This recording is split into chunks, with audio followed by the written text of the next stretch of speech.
ആരാ ഇത്? മേനോൻ സാറോ? താൻ എവിടെയായിരുന്നോ? ഞാനിവിടെ തന്നെ ഉണ്ട്. തന്റെ മടിയിലൊന്നുമില്ലല്ലോ. നിറയണ്ടേ? ജോലിയെല്ലാം ഉണ്ടോ? കയറിക്കോ, പറയാം. ഓ,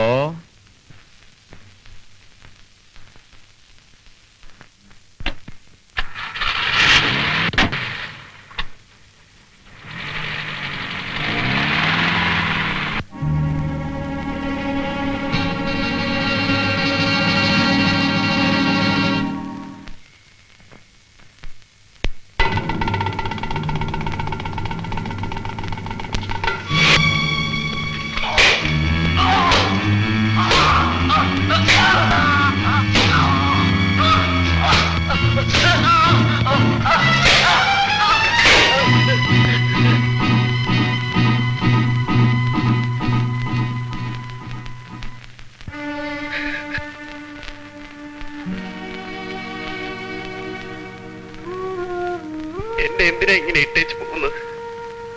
നിങ്ങൾ ആരാണെന്ന് എനിക്കറിയില്ല. പക്ഷെ ഞാൻ യൂണിയൻ ലീഡർ കേശവനാണെന്ന് നിങ്ങൾക്കറിയാമായിരിക്കും. നിങ്ങൾ ആരെങ്കിലും പറഞ്ഞു വിട്ടതായിരിക്കും. അല്ലെങ്കിൽ നമ്മൾ തമ്മിൽ എന്താണ് പക?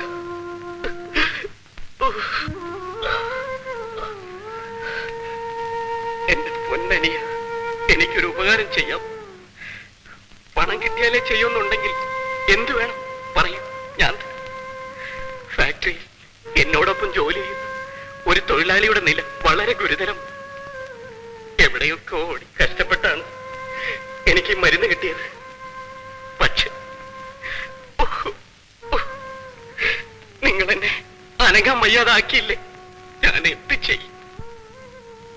കഴിയുന്നതും വേഗം ഈ മരുന്ന് അവിടെ എത്തിച്ചില്ലെങ്കിൽ അവൻ മരിച്ചു പോകും.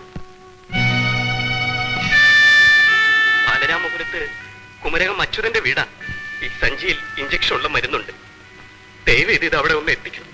വേഗം ചെല്ലു.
ഇതൊക്കെ എന്റെ നിത്യതൊഴിലാണ്.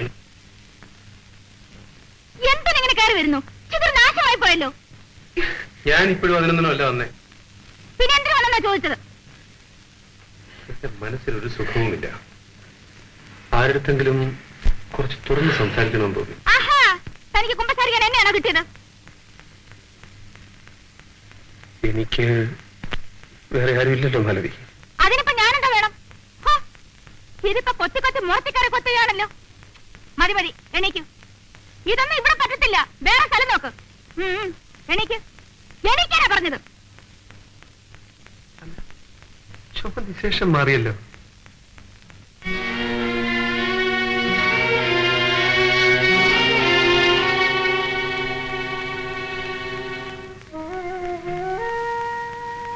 ഈ സൈക്കിൾ ചെയിനാണ് എന്റെ ആഭരണവും ആയുധവും എല്ലാം.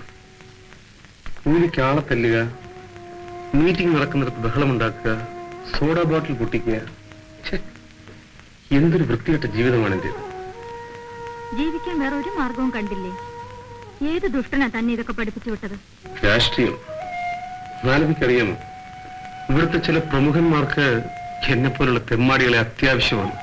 കേവലം വയറ്റിപ്പഴുപ്പിന് വേണ്ടി മനുഷ്യന്റെ ജീവനോടാണോ കളിക്കുന്നത്? അടികൊണ്ട് അവര് പിടയുമ്പോൾ തന്റെ മനസ്സിൽ സാധാരണ തോന്നാറില്ലേ? ഇത്രയും കാലം എന്റെ മനസ്സ് മരവിച്ചു കിടക്കുകയായിരുന്നു. പക്ഷേ ഇന്ന് ഞാൻ കാരണം ഒരാൾ മരിച്ചു. എന്താ, ആരെങ്കിലും കൊന്നോ? ഒരു ഫാക്ടറിയിൽ മുതലാളിയും തൊഴിലാളികളും തമ്മിലുള്ള സമരം കുറെ കാലമായി നടന്നുകൊണ്ടിരിക്കുകയായിരുന്നു. യൂണിയൻ നേതാവ് കേശവൻ ഒരു ദിവസം സൈക്കിളിൽ വന്നുകൊണ്ടിരുന്നപ്പോൾ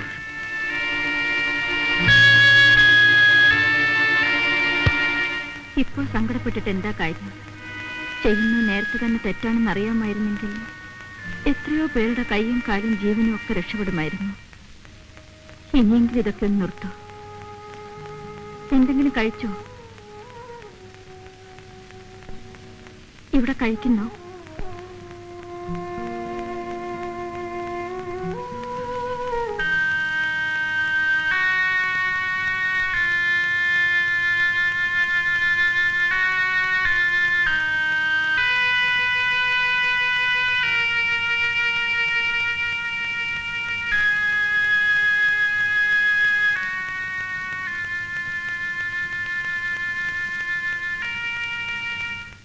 എന്താ ഒന്നും കഴിക്കാത്തത്?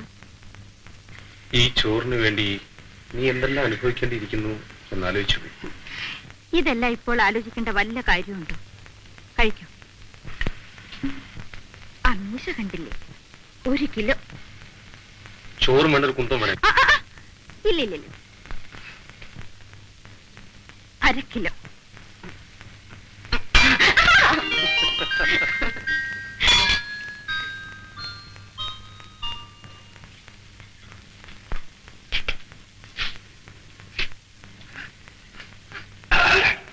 എന്തൊരു വൃത്തികെട്ട ശീലം. ഒരു മൂക്കുപ്പൊടി വല്ല കള്ളോ ചരയാണെങ്കിൽ പിന്നെ സഹിക്കാം. ഇതിന്റെ സുഖം എന്താണെന്ന് നിനക്കറിയാം? നീ മരിച്ചു. ആട്ടെ, ഒരു കാര്യം ചോദിച്ചാ നീ പിണങ്ങോ? നീ എങ്ങനെ ഈ തൊഴിൽ വന്നുപെട്ടെ? കോളേജിൽ പഠിച്ച് ഡിഗ്രി എടുത്തു. വെറുതെ ചെളിയിൽ കൈയിട്ട് മുഖത്ത് തേക്കണോ? എങ്ങനെയാണെന്ന് അറിയാമെന്ന് വെച്ച് ചോദിച്ചാ. ആരോട് ചോദിച്ചാലും പറയും നമ്മുടെ ഈ സമുദായമാ. എന്റെ അച്ഛൻ മരിച്ചിട്ട് ദിവസങ്ങൾ പോലും ആയില്ല. എന്റെ അമ്മയ്ക്ക് തനിച്ചു കിടക്കാൻ വയ്യാതായി. ഒരു ദിവസം എന്നെ തനിച്ചാക്കിയിട്ട് അവരുടെ ഒരു കാമ്പന്റെ കൂടെ ഇറങ്ങിപ്പോയി. 16 വയസ്സേ അന്നെനിക്കുണ്ടായിരുന്നു. പക്ഷേ എന്നിൽ കണ്ട സ്ത്രീരൂപം പലരെയും ആകർഷിച്ചു തുടങ്ങി.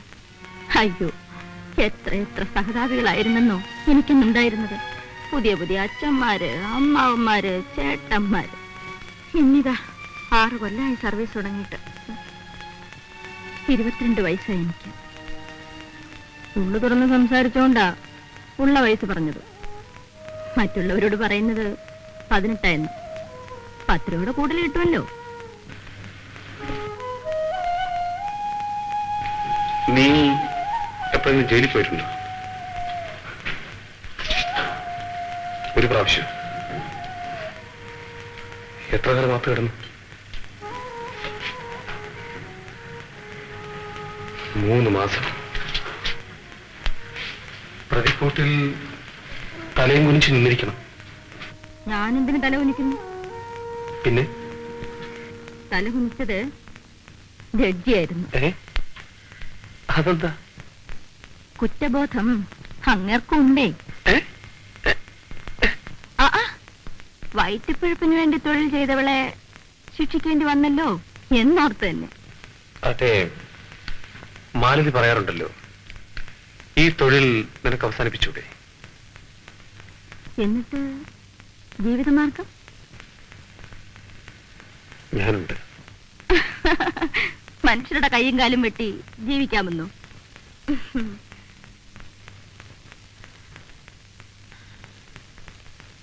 എപ്പോൾ പോലീസ് പിടിച്ചകത്താക്കുമോ ആവോ? എന്നിട്ട് ഞാനും കൂട്ടിന്.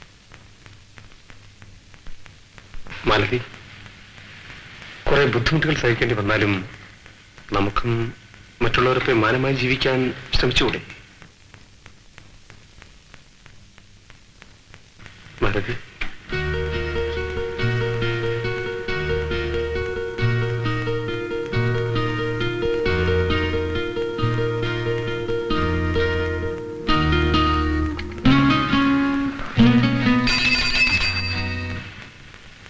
മാലതി, ശരി ശരി, പൊയ്ക്കോ. എന്താ മാലതി? ദയവ് ചെയ്തൊന്ന് പോകൂ. എന്റെ പഴുപ്പ് മുട്ടിക്കാതെ, എന്റെ മനസ്സിലിട്ട് കുഴിക്കാതെ പോകാനാ പറഞ്ഞത്.